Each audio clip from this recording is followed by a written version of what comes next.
Hello student, कैसे हैं आप लोग। स्वागत है आपका आपके अपने परिवार पीएम टेक साइंस में। आज के इस वीडियो में हम लोग चर्चा करेंगे इलेक्ट्रीशियन थ्योरी के ऑब्जेक्टिव क्वेश्चन, जो आपके आने वाले एग्जाम के लिए बहुत ही महत्वपूर्ण होंगे। तो आइए हम लोग स्टार्ट करते हैं। और स्टार्ट करने से पहले चैनल पर नए हो तो चैनल को सब्सक्राइब कर लें और वीडियो को ज़्यादा से ज़्यादा शेयर करें। तो यहाँ पर हम लोग पहला क्वेश्चन दिया हुआ है आपके सामने। दिया है कि एक अल्टरनेटर के समान विद्युत चुंबकीय प्रेरण के सिद्धांत पर कार्य करता है।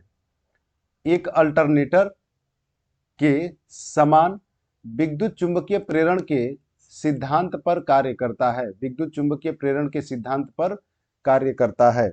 DC generator, ELCB, fuse raceway. यहाँ पर विद्युत चुंबकीय प्रेरण, विद्युत चुंबकीय प्रेरण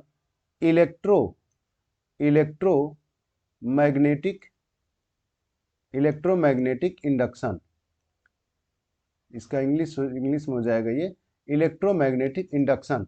अल्टरनेटर क्या होता है? अल्टरनेटर यानी प्रत्यावर्तक या यांत्रिक ऊर्जा को विद्युत ऊर्जा में कन्वर्ट करता है।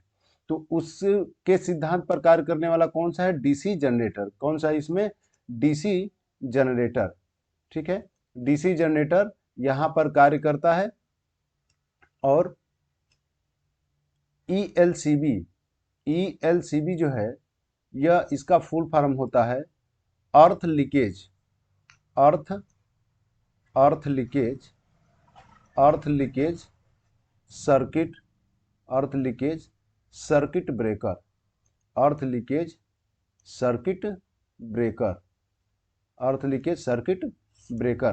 तो डीसी जनरेटर विद्युत चुंबकीय प्रेरण के सिद्धांत पर कार्य करता है। और आपको बताना है कि डीसी जनरेटर में प्रेरित विद्युत धारा की दिशा ज्ञात करने के लिए, प्रेरित विद्युत धारा की दिशा ज्ञात करने के लिए किस नियम का उपयोग किया जाता है? फ्लेमिंग के बाएं हाथ के नियम या दाहिने हाथ का नियम, लेफ्ट हैंड रूल या राइट हैंड रूल, किस नियम का उपयोग किया जाता है? नेक्स्ट आपका क्वेश्चन है, एक स्टार संयोजित अल्टरनेटर के लिए, एक स्टार संयोजित अल्टरनेटर के लिए निम्नलिखित में से कौन सा संबंध सही है? निम्नलिखित में से कौन सा संबंध सही है? तो स्टार कनेक्शन और डेल्टा कनेक्शन। ठीक है, तो यहां पर स्टार कनेक्शन की बात कर रहा है, तो स्टार में फेज डिफरेंस कितना होता है? ये आपका फेज सीक्वेंस है। सॉरी, ये हो गया R Y B, phase sequence हो गया। और इनके बीच कितने डिग्री का कोण बनता है, ये भी आपको एग्जाम में पूछा जा सकता है। तो 120 डिग्री का कोण बनता है। स्टार कनेक्शन में यहाँ पर एक उदासीन पॉइंट होता है जिसे न्यूट्रल कहा जाता है। और इसमें क्या होता है कि आपका लाइन वोल्टेज √3 होता है फेज वोल्टेज के। ठीक है, लाइन वोल्टेज √3 होता है फेज वोल्टेज के। अगर डेल्टा कनेक्शन है, डेल्टा होगा, डेल्टा कनेक्शन में क्या होता है, उसमें लाइन करंट जो होता है वह √3 गुना होता है किसके? फेज करंट के। ठीक है, और डेल्टा कनेक्शन में वीएल और वीपी दोनों इक्वल होते हैं। तो यहाँ पर क्या हो जाएगा? लाइन वोल्टेज √3 गुना फेज वोल्टेज। यहाँ पर आपका करेक्ट ऑप्शन हो जाएगा ए। ठीक है, ये आपका करेक्ट ऑप्शन होगा। नेक्स्ट,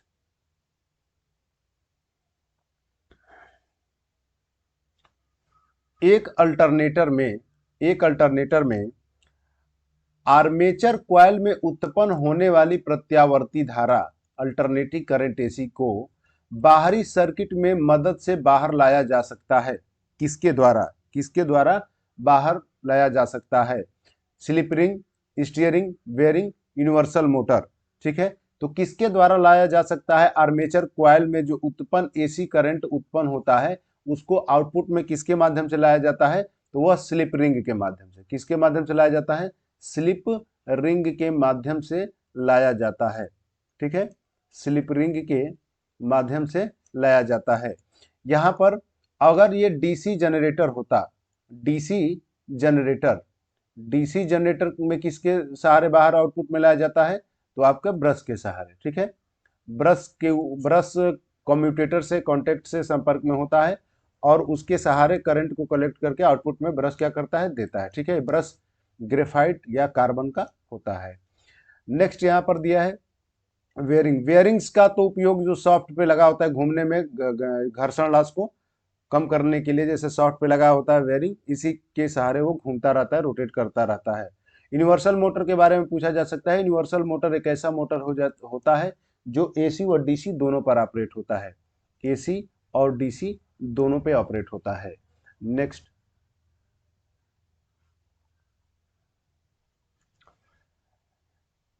टेस्ट लैंप के साथ निरंतरता परीक्षण क्या इंगित करता है? टेस्ट लैंप जो किया जाता है उसके टेस्ट में वह क्या इंडिकेट करता है?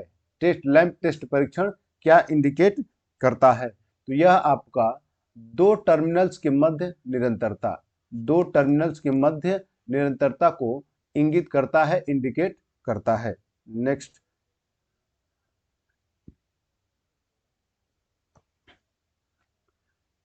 एक अल्टरनेटर में मैग्नेटिक फील्ड पोल्स निम्नलिखित में से किस प्रकार के हो सकते हैं? मैग्नेटिक फील्ड पोल्स किस प्रकार के हो सकते हैं? मैग्नेटिक अल्टरनेटर में जो मैग्नेटिक फील्ड पोल्स होते हैं वह किस प्रकार के होते हैं? तो आपका स्थिर और घूर्णन युक्त दोनों, स्थिर और घूर्णन युक्त दोनों हो सकते हैं। नेक्स्ट यहाँ पर क्वेश्चन है, एक अल्टरनेटर में वाइंडिंग के मध्य अचालक प्रतिरोध का उपयुक्त मान निम्नलिखित में से कौन सा होगा? अचालक में प्रयुक्त मान, जो मध्य अचालक प्रतिरोध का मान जो होता है वह कौन सा होगा? तो आप जानते हैं कि जो कुचालक होता है या अचालक होता है उसका प्रतिरोध जो होता है वह ज्यादा से ज्यादा होता है, वह मैक्सिमम होता है, क्योंकि उसमें अचालक में धारा का प्रवाह नहीं होता है। तो इसके लिए अल्टरनेटर के लिए जो होगा वो अल्टरनेटर के लिए आपका 10 किलो ओम उपयुक्त मान का प्रतिरोध होता है। यहाँ पर करेक्ट आपका ऑप्शन कौन सा होगा? डी। नेक्स्ट क्वेश्चन,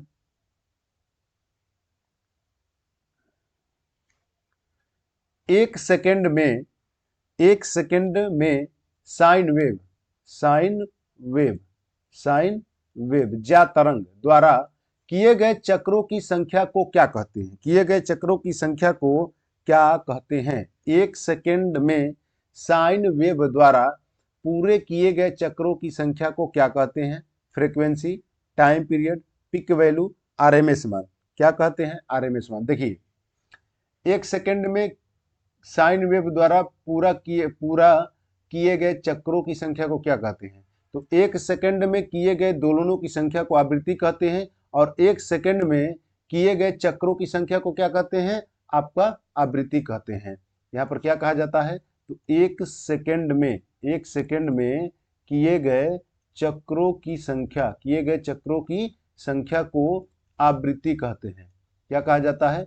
आवृत्ति कहते हैं। लेकिन यहाँ पर एक सेकंड में किए गए चक्रों की संख्या, ठीक है। अब एक सेकंड में 50 चक्कर चले, जनरली तो हम लोग का स्टैंडर्ड जो फ्रीक्वेंसी वो 50 हर्ट्ज होता है, तो यहाँ पर एक सेकंड में वो 50 चक्कर चलता है। लेकिन यहाँ पर एक सेकंड में वो 50 चक्कर चले, 40 चक्कर चले, 30 चक्कर चले, वही आपका फ्रीक्वेंसी कहलाएगा। बट इसमें क्या है कि ये पूरा किए गए चक्रों की संख्या, एक सेकंड में पूरा किए गए चक्रों की संख्या, और ये क्या है? एक सेकंड में चक्रों की संख्या। तो एक सेकंड में पूरे किए गए चक्रों की संख्या को क्या कहते हैं? दूसरा, टाइम पीरियड। देखिए, टाइम पीरियड क्या होता है कि एक चक्र पूरा करने में जितना समय लगता है, एक साइकिल पूरा करने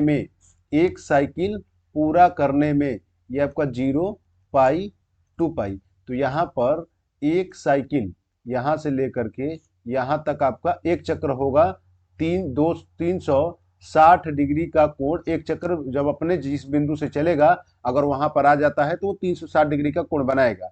यहाँ पर एक चक्र, तो टाइम पीरियड जो होगा, एक चक्र पूरा करने में जितना समय लगेगा उसको कहा जाता है टाइम पीरियड, आवर्तकाल। इसका यूनिट होता है सेकेंड, ठीक है। पिक वैल्यू या मैक्सिमम वैल्यू या क्रिस्ट वैल्यू जो अपने मान का अधिकतम मैक्सिमम बिंदु पर, और मैक्सिमम बिंदु पर कहाँ होता है? तो पाई बाई 2 पर, साइन के लिए होता है पाई बाई 2, ठीक है। तो इसके लिए आंसर आपका क्या होगा, आरएमएस मान। क्या हो जाएगा आपका, आरएमएस मान। ठीक है, नेक्स्ट।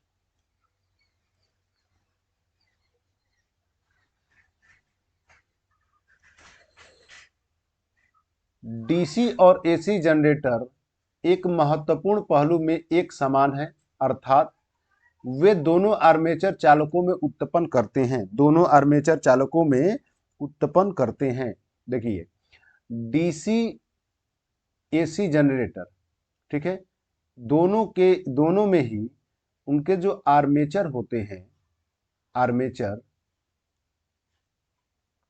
इन आर्मेचर में अगर मान लीजिए कि आपका डीसी जनरेटर हो, तो डीसी जनरेटर होगा तो यहाँ पर आपका लगा होगा कम्यूटेटर, और जितने भी इसमें कंडक्टर होते हैं, आर्मेचर में कंडक्टर होंगे, ये सब कम्यूटेटर से जुड़े होते हैं, और यहाँ पर कम्यूटेटर से जुड़े होते हैं, और इस पर होता है कार्बन ब्रश, जिससे हम लोग आउटपुट लेते हैं।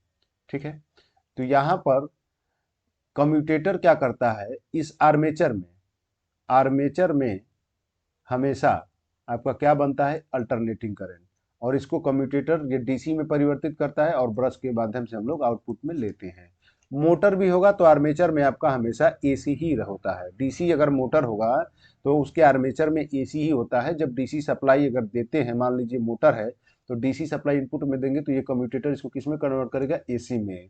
कम्यूटेटर जो होता है वो दोनों डायरेक्शन में वर्क करता है, AC to DC, DC to AC, दोनों में कार्य करता है। ये मैकेनिकल रेक्टिफायर के नाम से जाना जाता है। तो यहाँ पर क्या होगा कि एसी डीसी जनरेटर में दोनों जो होंगे वो आपका प्रत्यावर्ती ईएमएफ, मतलब एसी विद्युत वाहक बल उत्पन्न होता है दोनों स्थिति में। ठीक है, नेक्स्ट आपका क्वेश्चन है,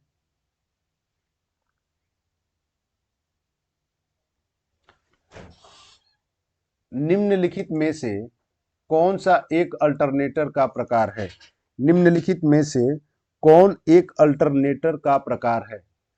तो यहाँ पर water turbine alternator, steam turbine alternator, और थ्री फेज अल्टरनेटर, जितने भी इसमें है सभी आपके होंगे। देखिए, water turbine alternator hydro power plant में, स्टीम टरबाइन अल्टरनेटर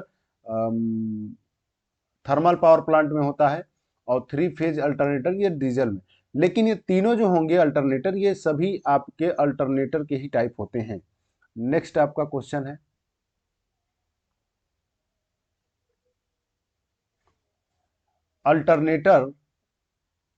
अल्टरनेटर में निम्नलिखित में से कौन सी लौह हानि विद्यमान होती है। अल्टरनेटर में निम्नलिखित में से कौन सी लौह हानि विद्यमान होती है। तो आपका hysteresis losses and eddy current losses दोनों ही विद्यमान होती हैं। अल्टरनेटर में लौह हानि विद्यमान होती है, इसके hysteresis losses and eddy current losses दोनों ही विद्यमान होती हैं। नेक्स्ट, अल्टरनेटर में उत्पन्न विद्युत वाहक बल निम्नलिखित में से कौन से कारक पर निर्भर करती है। अल्टरनेटर में उत्पन्न विद्युत वाहक बल ईएमएफ जो है वह निम्नलिखित में से कौन से कारक पर निर्भर करती है। आपका फ्लक्स प्रति पोल, कंडक्टर की संख्या, गति, सभी विकल्प कौन सा होगा। देखिए, अल्टरनेटर में विद्युत वाहक बल जो होगा वो आपका किन कारकों पर निर्भर करेगा। तो प्रति पोल फ्लक्स प्रति पोल पर भी निर्भर करता है, कंडक्टर की संख्या पर भी निर्भर करता है, और वह गति पर भी निर्भर करता है अल्टरनेटर में विद्युत वाहक बल। तो इसके लिए क्या होगा, आपका सभी विकल्प होगा। और इसके लिए देखिए, सिंक्रोनस मोटर के लिए NS = 120 F/P, और अल्टरनेटर के लिए फ्रीक्वेंसी का मान निकालेंगे तो F बराबर NS T अपान में क्या हो जाएगा, 120। ठीक है, नेक्स्ट,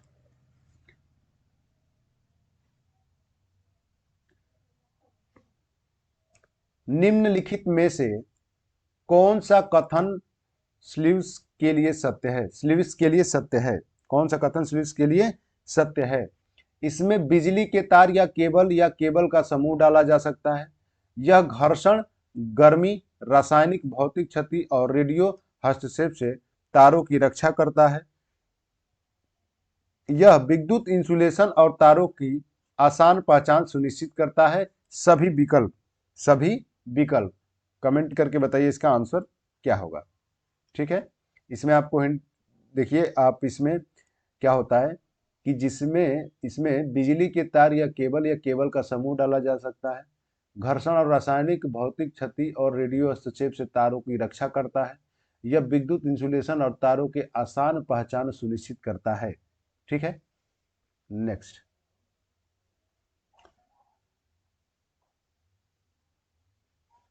ये भी सिंपल सा क्वेश्चन है। SWG का पूर्ण रूप क्या है? SWG का पूर्ण रूप क्या है? SWG का पूर्ण रूप क्या है? किस में उपयोग किया जाता है? कमेंट बॉक्स में कमेंट कीजिए और बताइए कि SWG का फुल फॉर्म क्या होगा और किस में यह उपयोग किया जाता है, किस कार्य के लिए उपयोग किया जाता है। नेक्स्ट।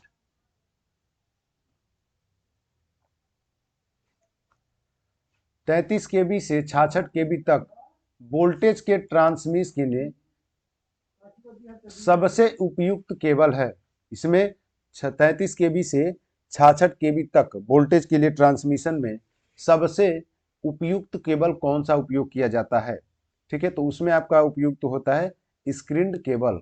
कौन सा केबल उपयोग किया जाता है? 33 kV से 33,000 वोल्ट से 66,000 वोल्ट तक जो ट्रांसमिशन लाइन में किया जाता है वो आपको क्या होता है? स्क्रीन्ड केबल का उपयोग किया जाता है। Next question. ओवरहेड लाइन में लाइन इंसुलेटर का उपयोग करने का उद्देश्य क्या है? ओवरहेड लाइन में लाइन इंसुलेटर किसका बना होता है? पोर्सिलीन का। तो किस उपयोग करने का क्या उद्देश्य है? तो पोल से कंडक्टर से पोल तक करंट की लीकेज को रोकने के लिए, लीकेज धारा को एक सुलभ मार्ग उपलब्ध कराने के लिए, भू संयोजन से कोई लेना देना नहीं है। लीकेज धारा के सुलभ मार्ग होगा तो ये खतरनाक हो जाएगा। कंडक्टर से पोल तक करंट लीकेज को क्या करने के लिए होता है? रोकने के लिए होता है।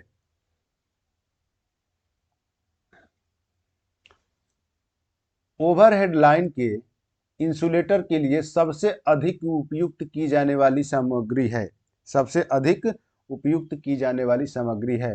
तो इंसुलेटर जो होना चाहिए उसका रेजिस्टेंस ज़्यादा होना चाहिए, कुचालक होना चाहिए। तो ये किसका बना होता है? पोर्सिलेन का। किसका बना होता है? पोर्सिलेन का बना होता है। एल्युमिनियम और कॉपर ये आयरन क्या है? ये मेटल है, धातु है। ठीक है, तो इसमें कौन सा पदार्थ उपयोग किया जाता है? पोर्सिलीन, जो एक इंसुलेटिंग मटेरियल होता है। इंसुलेटिंग मटेरियल, कुचालक पदार्थ होता है। नेक्स्ट।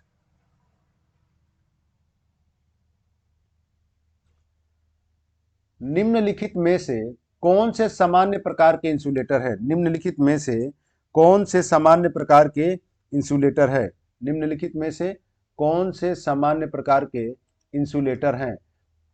पिन टाइप इंसुलेटर तथा shackle type insulator, suspension type insulator, disc type insulator, सभी। क्या होगा? सभी। देखिए, पिन टाइप इंसुलेटर का सीधे लाइन खींचने के लिए उपयोग किया जाता है। पिन टाइप इंसुलेटर का सीधे लाइन को खींचने के लिए उपयोग किया जाता है। ठीक है, और यहाँ पर साइकिल इंसुलेटर टर्न जहां होता है वहां पर किया जाता है। सस्पेंशन इंसुलेटर ये हाई वोल्टेज ट्रांसमिशन लाइन में उपयोग किया जाता है। डिस्क इंसुलेटर जहां पर लाइनें खत्म होती हैं, जहां पर पोल लास्ट होता है वहां पर डिस्क इंसुलेटर का उपयोग किया जाता है। नेक्स्ट।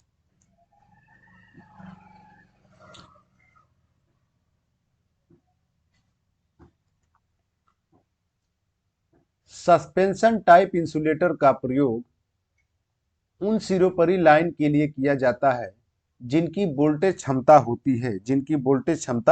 होती है, तो हाई वोल्टेज में किया जाता है और उनकी जो क्षमता होगी वो आपका 33 kV या उससे अधिक पर की जाती है। बट ये आपका ऑप्शनल के हिसाब से हो सकता है। जनरली आप देखेंगे तो कहीं कहीं 33 kV पर भी आपका पिन टाइप इंसुलेटर मिल जाएगा।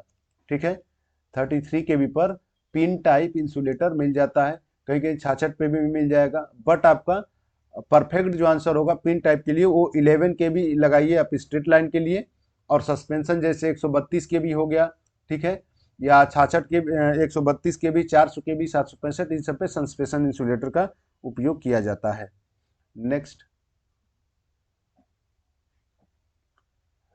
केबल का प्रयोग स्कूल ऑफिस में लोकल एरिया नेटवर्क में उपलब्ध करवाने के लिए किया जाता है। कौन से केबल का प्रयोग office school office local area network में किया जाता है? लोकल एरिया नेटवर्क में किया जाता है। तो यहाँ पर देखिए इसका फुल फॉर्म क्या होता है। यूटीपी, पीबीएस, पीबीसी और टीआरएस, इसमें आपका उपयोग किया जाता है यूटीपी का ही यूटीपी केबल का ही उपयोग किया जाता है। यूटीपी केबल का ही उपयोग होता है। यह इसका फुल फॉर्म होता है अनशिल्डेड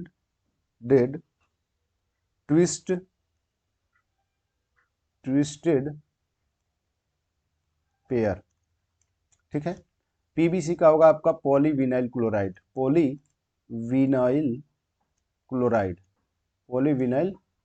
इंसुलेशन, तार के ऊपर इंसुलेशन चढ़ाने के लिए इसका उपयोग किया जाता है। ठीक है। और इसका हो जाएगा टीआरएस का फुल फॉर्म होता है टिप रिंग एंड स्लीव। तो यहां पर किसका उपयोग किया जाता है? यूटीपी का उपयोग किया जाता है। नेक्स्ट क्वेश्चन, विद्युत का खराब चालक है। विद्युत का खराब चालक है। बैड कंडक्टर कौन सा है इलेक्ट्रिक के लिए? बैड कंडक्टर कौन सा है इलेक्ट्रिक के लिए? चांदी, जल, तांबा, एल्युमिनियम, कौन सा होगा? कमेंट बॉक्स में कमेंट करके बताइए। जो भी आपका सिंपल क्वेश्चन होगा वो सब आपको बताना है। और पिछले वीडियो में मैंने इतना आपको क्वेश्चन करा चुका हूं जिससे आपका जो तैयारी होगा वो बहुत ही बेहतर होगा ये आने वाले एग्जाम के लिए, जो आपका पीजीसीआईएल का एग्जाम होने वाला है। ठीक है। नेक्स्ट आपका क्वेश्चन, इसमें कौन सा बैड कंडक्टर होगा? इसमें बता दे रहा हूँ आपका। चांदी जो है वो सुपर कंडक्टर, सबसे अच्छा चालक जो होता है वो चांदी होता है। ये भी मान लीजिए पूछा जा सकता है, या हो सकता है कि आपसे क्रम पूछ दे, सबसे प्रतिरोध के घटते हुए क्रम में धातु को रखने के लिए। ठीक है। प्रतिरोध के घटते हुए क्रम में या बढ़ते हुए क्रम में, जैसा कहेगा उसके हिसाब से हम लोग कर लेंगे। नेक्स्ट,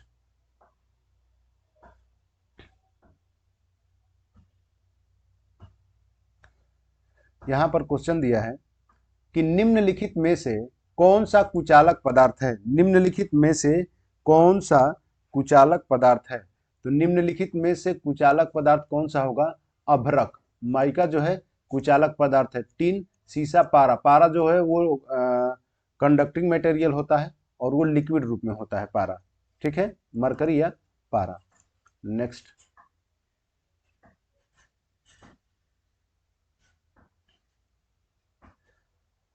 निम्नलिखित में से कौन सा सुरक्षात्मक उपकरण है जिसका उपयोग बिजली के स्ट्रोक से उपकरणों की सुरक्षा के लिए किया जाता है? तो बिजली से, जो आकाशीय बिजली है उससे बचने के लिए, आकाशीय बिजली से बचने के लिए जो सुरक्षा उपकरण का उपयोग किया जाता है उस स्ट्रोक का नाम होता है लाइटनिंग अरेस्टर। क्या होता है? लाइटनिंग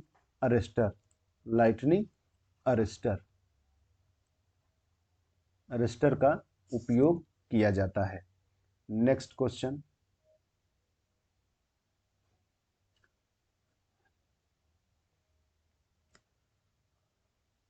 यहां पर चित्र में दिखाए गए सुरक्षात्मक उपकरण की पहचान कीजिए। बाय मिस्टेक ये चित्र ही गायब है यहाँ से। ठीक है, टाइप में मिस्टेक हो गया। चित्र लाइटिंग अरेस्टर, अर्थ स्विच, वेब ट्रैप और कपलिंग कैपेसिटर। ठीक है, यहाँ पर चित्र नहीं है, सॉरी। नेक्स्ट क्वेश्चन यह है कि एक 12 मीटर लंबे आरएसजे पोल को जमीन में खड़ा करना है। आदर्श रूप से उसे जमीनी सतह से कम गहराई में गड्ढा होना चाहिए। जो आरएसजे पोल जो है उसको जमीन में गाड़ने के लिए कम से कम कितना गहरा गड्ढा जरूरी है? ठीक है। तो यहाँ पर आपका हो जाएगा 2 मीटर। कितना होगा? 2 मीटर। ठीक है, 2 मीटर गड्ढा होना जरूरी है। और इसका फुल फॉर्म क्या होता है? Rolled steel just. ठीक है। नेक्स्ट,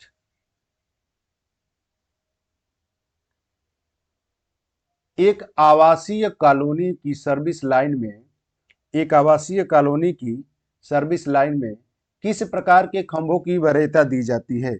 किस प्रकार खंभों की वरीयता दी जाती है? तो आवासीय कॉलोनी में आपका जो खंभे उपयोग किए जाते हैं वो आरसीसी होते हैं, सीमेंटेड युक्त आरसीसी। ठीक है, आरसीसी खंभों का उपयोग किया जाता है। नेक्स्ट,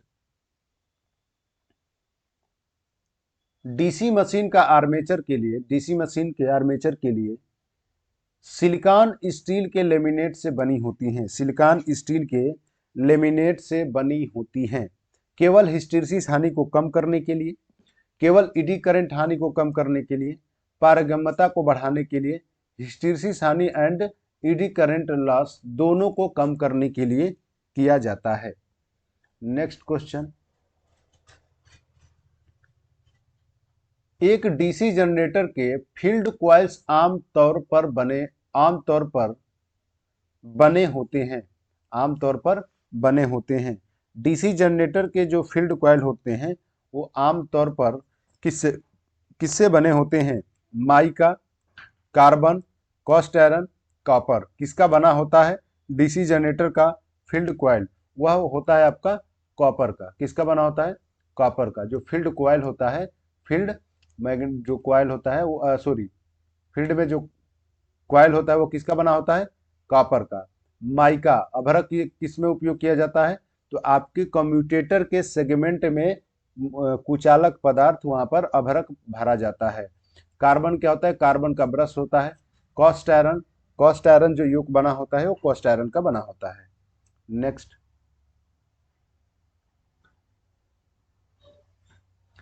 इंटरमीडिएट स्विच में टर्मिनल होते हैं। तो इंटरमीडिएट स्विच में टर्मिनल कितने होते हैं? 4। इंटरमीडिएट स्विच में टर्मिनल होते हैं 4।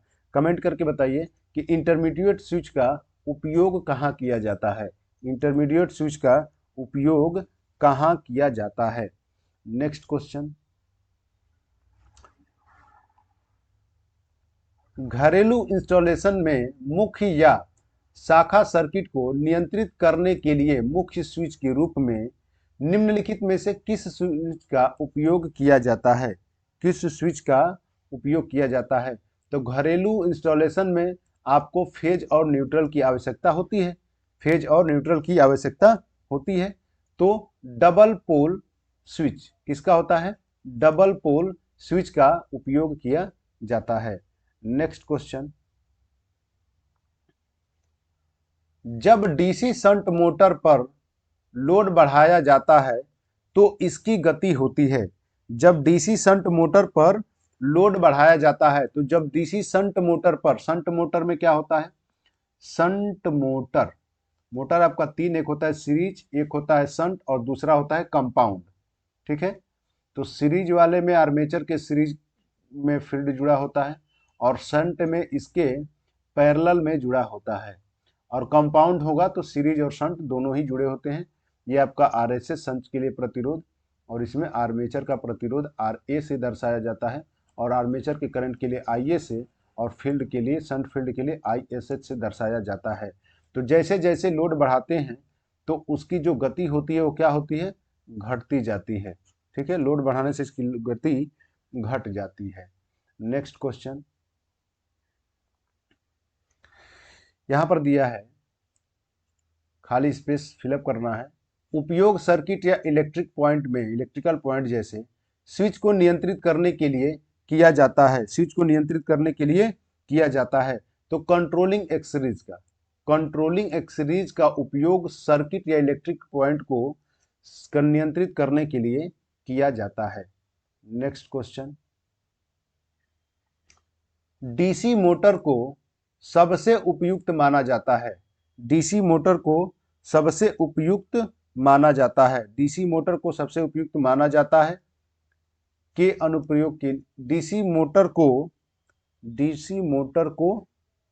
अनुप्रयोग, मिस्टेक इधर उधर हो गया है। डीसी मोटर को किसके लिए? अनुप्रयोगों के लिए उपयुक्त माना जाता है। ये मिस्टेक हो गया है यहाँ पर, ठीक है। तो डीसी मोटर के लिए किसके लिए उपयुक्त माना जाता है, तो यहाँ पर क्या हो जाएगा आपका, ट्रैक्शन के लिए। किसमें उपयोग किया जाता है, ट्रैक्शन में डीसी मोटर का उपयोग होता है। नेक्स्ट क्वेश्चन, जब लोड हटा दिया जाता है, जब लोड हटा दिया जाता है तो निम्न में से कौन सी डीसी मोटर अत्यधिक उच्च गति पर चलेगी। जब लोड हटा दिया जाता है तो निम्न में से कौन सी डीसी मोटर अत्यधिक गति पर चलेगी। Series motor. कौन सी motor, series motor. Series motor को बिना लोड के नहीं चलाया जाता है, ठीक है। सीरीज मोटर को बिना लोड के ऑपरेट नहीं किया जाता है। नेक्स्ट, इलेक्ट्रिक लोकोमोटिव में निम्नलिखित में से किस मोटर का उपयोग किया जाता है। इलेक्ट्रिक लोकोमोटिव में निम्नलिखित में से किस मोटर का उपयोग किया जाता है, तो डीसी सीरीज मोटर का उपयोग किया जाता है। लोकोमोटिव, इलेक्ट्रिक लोकोमोटिव में डीसी सीरीज मोटर का उपयोग किया जाता है। नेक्स्ट क्वेश्चन आपका है, स्लिप रिंग को सामान्यतः बनाया जाता है। स्लिप रिंग को सामान्यतः बनाया जाता है। स्लिप रिंग को सामान्यतः बनाया जाता है। स्लिप रिंग को सामान्यतः बनाया जाता है कार्बन का, फास्फोर ब्रॉन्ज, कॉपर का और एल्युमिनियम का। किसका बना होता है, स्लिप रिंग जो होते हैं किसके बने होते हैं, कार्बन के, phosphor bronze, copper, aluminium. Slip ring किसके बने होते हैं, स्लिप रिंग किस मटेरियल का बना होता है। ये क्वेश्चन आपके लिए, कमेंट बॉक्स में कमेंट कीजिए, ठीक है। नेक्स्ट क्वेश्चन, निम्न में से कौन सा नियम डीसी जनरेटर में उपयोग किया जाता है। निम्न में से कौन सा नियम डीसी जनरेटर में उपयोग किया जाता है। ये हम जस्ट कुछ समय पहले, आपका कौन सा नंबर क्वेश्चन था, 5वां या 6वां नंबर क्वेश्चन था, जिसमें मैं पूछा था कि किस नियम पर जनरेटर में विद्युत धारा की जो दिशा ज्ञात की जाती है वो किसके नियम से ज्ञात की जाती है। यह ज्ञात की जाती है आपका राइट हैंड रूल से। फ्लेमिंग के राइट हैंड रूल से जनरेटर के लिए लगता है और प्रेरित विद्युत धारा की दिशा ज्ञात करने के लिए लगाई जाती है डीसी जनरेटर में। और फ्लेमिंग का लेफ्ट हैंड रूल लगता है किसके लिए, मोटर के लिए, चालक पर लगने वाले बल की दिशा ज्ञात करने के लिए, और ये प्रेरित विद्युत धारा की दिशा ज्ञात करने के लिए। नेक्स्ट,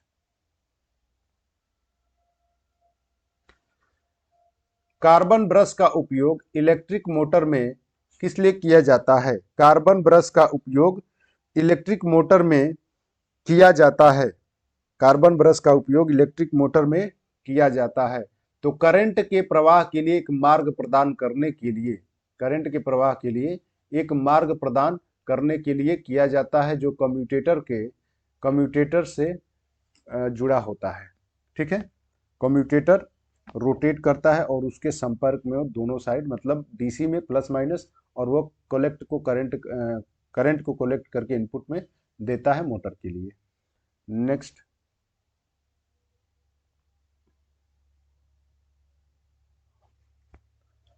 डीसी मोटर में इंटरपोल का उपयोग किया जाता है। डीसी मोटर में इंटरपोल का उपयोग किया जाता है। तो डीसी मोटर में इंटरपोल का उपयोग, जैसे मान लीजिए कि 4 पोल की डीसी मशीन है, ठीक है, ये 4 पोल की डीसी मशीन है, तो यहाँ पर आर्मेचर हो गया, तो इनके बीच इंटरपोल लगे होते हैं, इनके बीच में इंटरपोल लगा दिया जाता है कम्यूटेशन पर स्पार्किंग को कम करने के लिए, ठीक है, कम्यूटेशन पर स्पार्किंग को कम करने के लिए। नेक्स्ट क्वेश्चन, समस्त घूर्णन करने वाली विद्युत मशीनें मूल रूप से हैं। समस्त घूर्णन करने वाली विद्युत मशीनें मूल रूप से हैं इलेक्ट्रोमैकेनिकल कन्वर्टर, ठीक है, इलेक्ट्रिको मैकेनिकल कन्वर्टर। लास्ट क्वेश्चन आपका है यहाँ पर कि डायनामिकली प्रेरित ईएमएफ का सिद्धांत उपयोग किया जाता है। ईएमएफ का सिद्धांत उपयोग किया जाता है डायनेमिकली, मतलब गतिज रूप से, ठीक है, गतिज रूप से, डायनामिक मतलब गतिज रूप से प्रेरित प्रेरित ईएमएफ का सिद्धांत किसके लिए होता है, तो जनरेटर के लिए। किसके लिए होता है, जनरेटर के लिए होता है, जनरेटर के लिए होता है। और यहाँ पर ये चोक कि कहाँ पर उपयोग किया जाता है, बताइए, चोक कॉइल का उपयोग कहाँ पर उपयोग किया जाता है। और ट्रांसफार्मर का सिद्धांत, ट्रांसफार्मर किस सिद्धांत पे कार्य करता है, बताइए, ठीक है। ये आपका लास्ट क्वेश्चन था। आपको ये वीडियो अच्छा लगा होगा तो वीडियो को शेयर जरूर करें, चैनल को सब्सक्राइब करें, और आप टेलीग्राम चैनल से जुड़ सकते हैं। Telegram channel PM tech science, PM tech science, जिसका लिंक मैंने वीडियो के डिस्क्रिप्शन में डाल रखा है, वहाँ से आप ज्वाइन हो सकते हैं, ठीक है। धन्यवाद।